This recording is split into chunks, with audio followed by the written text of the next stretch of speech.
నగదు తక్కువ బంగారం ఎక్కువ BNR golden diamonds Vijayawada Bengaluru Vizag. అందరికీ నమస్కారం. నేను Swarupapatlapalli. Welcome to Suman TV. Tamil Nadu ముఖ్యమంత్రిగా విజయ్ పగ్గాలు చేపట్టడం అనేది దాదాపు ఖరారైపోయింది. అయితే ఎలక్షన్స్ కి ముందే త్రిషతో రిలేషన్షిప్, ఆయన భార్య విడాకుల పిటిషన్ వేయడం అనేది ఆయనకి మైనస్ గా మారుతుందేమోనని చాలా మంది భావించారు. అయితే ఎవరు ఊహించని రీతిలో విజయ్ సక్సెస్ కొట్టారు. ప్రస్తుతం నాతో పాటు ఉన్నారు అనలిస్ట్ కృష్ణకుమారి గారు. వారితో మాట్లాడదాం.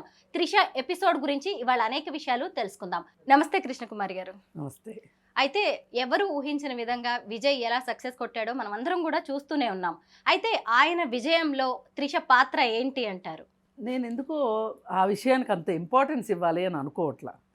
ఎందుకంటే ఇప్పుడు విజయ్ పక్కన ఇంకొక మేల్ ఫ్రెండ్ ఉన్నాడు అనుకోండి, ఇలాంటి గాసిప్లు వచ్చాయా?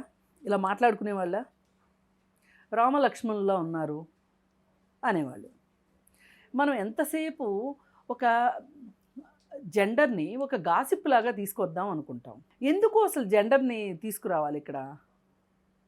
అది ఎందుకో నేను అంగీకరించలేని విషయము, ఆమోదించలేని విషయం. సరే, ప్రజలు ఏమనుకుంటారనేది వేరే విషయం. అందుకని నా యాంగిల్ నేను ఎలా చూస్తాను అంటే, ఇప్పుడు విజయ్ ఉన్నాడు, త్రిష, ఇద్దరు సినిమా రంగంలో ఉన్నారు. వాళ్ళు వేరువేరు జెండర్ అయినంత మాత్రాన వారి మధ్య ఏదేదో ఉంది అని అనుకునే విషయానికి అంత ప్రాధాన్యత ఇవ్వకుండా మనము, సరే అతనికి ఆమె ఒక స్నేహితురాల్లాగా ఏమైనా సపోర్ట్ ఇచ్చుండొచ్చా, ఏమైనా నైతిక మద్దతు ఇచ్చుండొచ్చా, ఏమైనా ఆలోచనలు షేర్ చేసుకుని ఉండుండొచ్చా అంటే ఖచ్చితంగా చేసుకుని ఉండుండొచ్చు. అందుకని దానికి మనం అంత ప్రాధాన్యత ఇవ్వాల్సిన అవసరం లేదు. కృష్ణకుమారి గారు, ఆయన భార్య ఆయన తోటి దాదాపు 20 ఏళ్ళు నడిచింది, 2 పిల్లలు ఉన్నారు. అయినా సరే త్రిషతో ఆయనకు ఒక క్లోజ్ రిలేషన్ నడుస్తుంది అంటూ ఏకంగా డివోర్స్ వరకు వెళ్ళినప్పుడు దీన్ని గాసిప్ అని మనం ఎలా కొట్టేస్తాం? గాసిప్ కాదు, వార్తే అనుకుందాం. పోనీ ఇప్పుడు భార్య అప్లై చేశారు. ఇప్పుడు ఇంకెవరి విషయమైనా లేదు, విజయ్ విషయమైనా నా ఉద్దేశం ఒకటే ఉంటుంది. ఇప్పుడు ఏంటి అంటే, ఇప్పుడు ప్యారలల్ రిలేషన్ పెట్టుకోవడము అనేది కరెక్ట్ కాదు ఎట్టి పరిస్థితుల్లో. ఎలా కరెక్ట్ కాదు? చట్టపరంగానూ కాదు, నైతికంగానూ కాదు. కానీ కొన్ని సందర్భాల్లో అలాంటి పరిస్థితులు వచ్చినప్పుడు ఆ కుటుంబాల్లో కలతలు, కలహాలు రావడం సహజం. ఒకప్పటి రోజుల్లో మొదటి భార్యలు అంగీకరించేవాళ్ళు వీటికి. అసలు తమిళనాడులో అది చాలా సహజమైన విషయం. చిన్న వీడు పెద్ద వీడు అని చాలా ఓపెన్గా మాట్లాడుకుంటారు. సార్ ఎక్కడున్నారు అంటే చిన్నింట్లో ఉంటారు అని పెద్ద భార్య చెప్తుంది. చిన్నింటి దగ్గర అడిగితే పెద్దింట్లో ఉన్నారు సార్ అని చెప్తారు. అంటే నేను దీన్ని సామాన్యీకరించాలని నేను అనుకోవట్లే, సాధారణీకరించాలని నేను అనుకోవట్లా. కానీ ఆ దృక్పథం ఈ రోజున్న యంగ్ జనరేషన్ అమ్మాయిల్లో, అంటే తను మరీ యంగ్ ఏం కాదు, అతని వైఫ్ కూడా, విజయ్ వైఫ్ కూడా, అతనికి ఆల్రెడీ 50 years 52 years వచ్చేసినాయి. ఆ అమ్మాయికి 48 50 ఉండుండొచ్చు. పైగా తను అభిమానిగా అతనికి పరిచయం అయ్యి ఆ తర్వాత ఆమె చాలా ప్రేమించింది, అతన్ని చాలా ఇష్టపడింది. అలాగే అతను కూడా ఇష్టపడ్డాడు. మంచిగా ఉన్నారు వాళ్ళు, 2 పిల్లలు, కెరీర్ అంతా బ్రహ్మాండంగా ఉంది. ఒక రకంగా తను చాలా వ్యక్తిగత జీవితంలో ఒక సక్సెస్ఫుల్ పర్సన్. ఫ్యామిలీతో కూడా మంచి రిలేషన్ మెయింటైన్ చేస్తాడు. ఫాదరు, మదరు, సిస్టర్స్ అందరూ చాలా బాగుంది. ఇల్లు నిన్న కూడా చూసాం కదా, ఇల్లు చాలా కోలాహలంగా ఉంది. అక్కడ మిస్ అయింది మటుకు వైఫ్ మిస్ అయింది అక్కడ.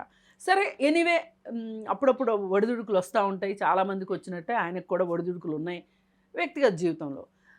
అయితే ఏదైనా సరే ఇవాళ మనము అక్కడ సాంప్రదాయంగా కొనసాగుతుంది కాబట్టి వైఫ్ కూడా ఒప్పుకుని ఉండాల్సిందే అనేది నా ఉద్దేశం కాదు. కాకపోతే ఆమెని ఒక అతని వైపు వదిలిన బాణంగా కొంతమంది ప్రయోగించారు. ఎందుకు అనుకోవాల్సి వస్తుంది అంటే, ఆమె కరెక్ట్గా ఎలక్షన్స్ ముందే ఇవన్నీ మాట్లాడుతుంది కాబట్టి అలా అనుకుంటున్నారు వార్తల ప్రకారం.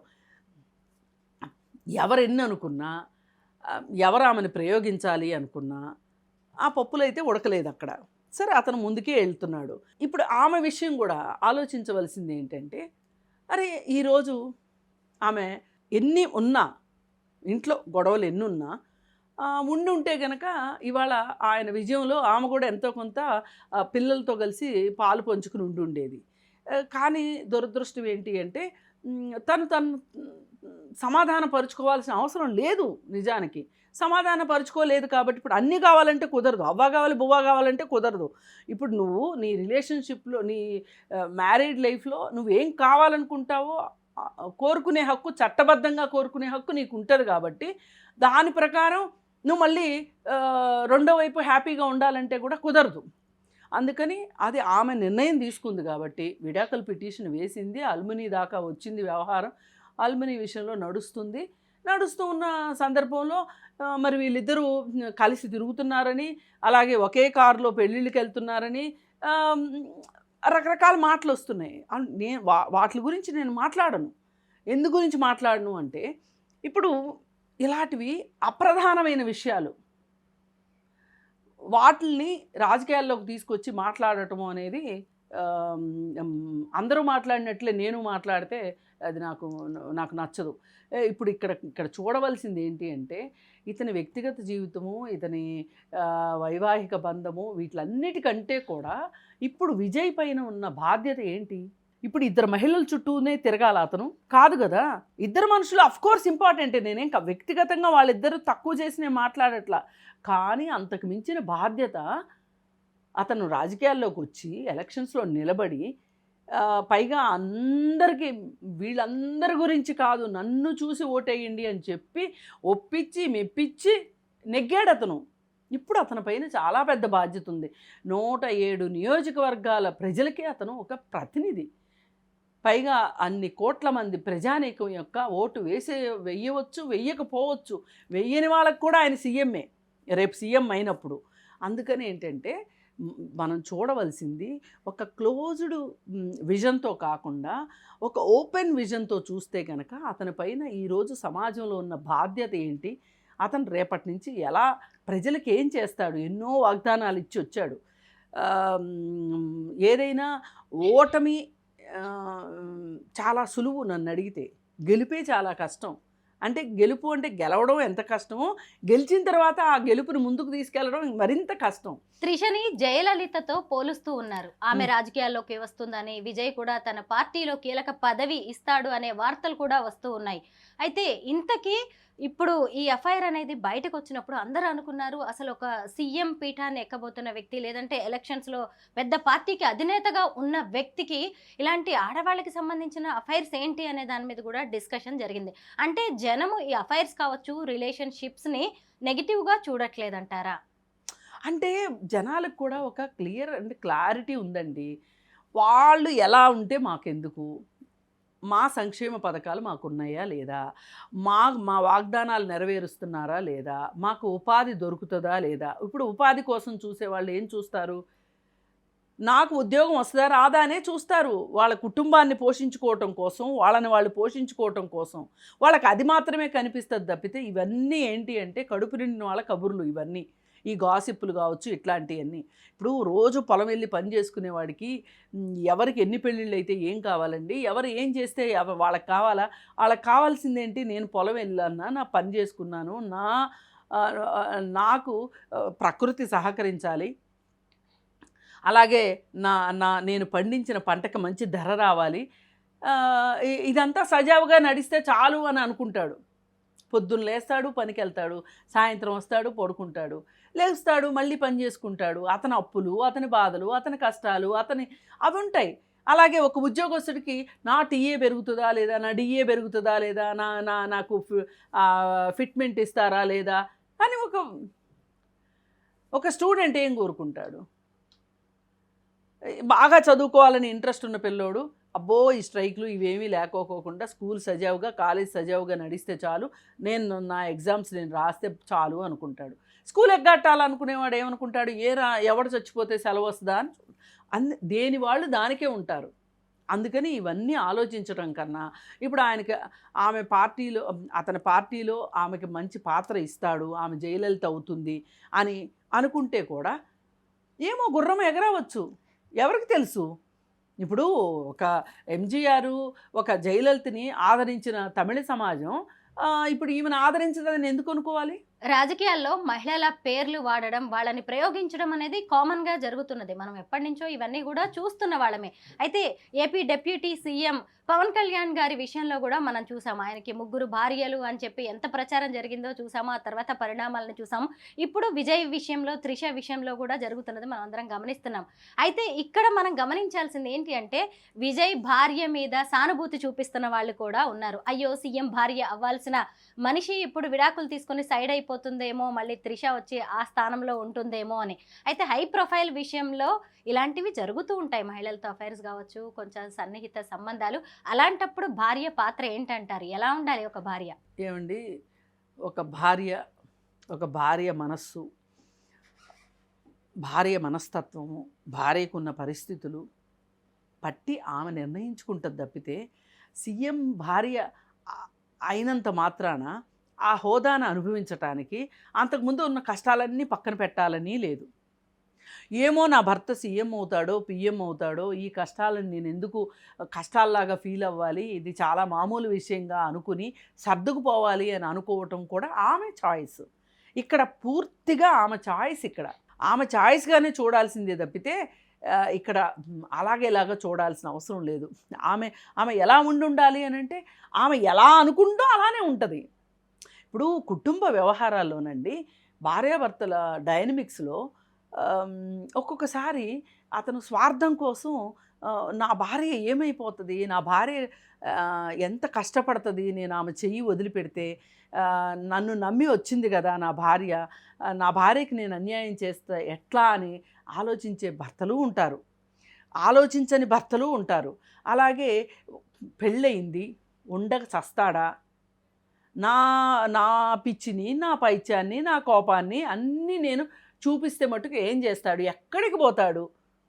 ఎక్కడికన్నా పోవాలి అంటే హై ప్రొఫైల్ మొగుళ్ళు ఖచ్చితంగా అలుమనీలు కూడా పెద్ద స్థాయిలోనే ఇవ్వాలి. కాబట్టి నేనేమనుకుంటున్నానో నేను అనుకున్నదే కరెక్టు అనే ఉద్దేశంతో వేధించే భార్యలు కూడా ఉన్నారు ఈరోజు. ఇప్పుడు నిన్నగాక మన ఒక జడ్జి సూసైడ్ చేసుకున్నాడు. సూసైడ్ ఎందుకు చేసుకున్నాడు? నా భార్య అక్క నన్ను వేధిస్తున్నారు అని చెప్పి చేసుకున్నాడు. ఇది ఎంత తెలివి తక్కువతనం! చేసుకోవాల్సిన అవసరం లేదు, ఆత్మహత్య పరిష్కారం కాదు. కానీ అతనికి అదే పరిష్కారం అనిపించింది. అది అతని వ్యక్తిగత నిర్ణయం. ఇప్పుడు ఆవిడ కూడా విడాకులు తీసుకోవాలనుకోవడము, ఎలక్షన్స్ ముందు ఆమె సొంతగా ఈ టైంలో అయితే అతను నేను చెప్పిన మాట వింటాడు అని ఆ టైంలో, అంటే ఇనుము కాలినప్పుడే దెబ్బ వేయాలి అని ఆమె అనుకుందా, లేదు ఆమె వెనక ఎవరన్నా ఉన్నారా అనేది మనకు తెలియదు.